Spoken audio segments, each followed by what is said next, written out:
Ya kalau bisa berkumpul itu akan jauh lebih baik dibanding kalau tidak berkumpul. Terkait Ibu Mega sama Pak Prabowo yang informasinya sudah ketemu kemarin, tanggapannya seperti apa? Ya tadi kan saya sampaikan bahwa silaturahmi masih dalam suasana lebaran itu antar tokoh, antar pemimpin, antar tokoh bangsa itu sangat baik. Jadi pertemuan Pak Prabowo dengan Ibu Megawati sangat baik.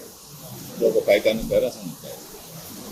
Pak Jokowi kemarin kan Pak Jokowi bilang kalau presiden sebelumnya belum tentu bisa berkumpul. Kalau melihat setelah pertemuan ini gimana Pak? Ya kalau bisa berkumpul itu akan jauh lebih baik dibanding kalau tidak berkumpul.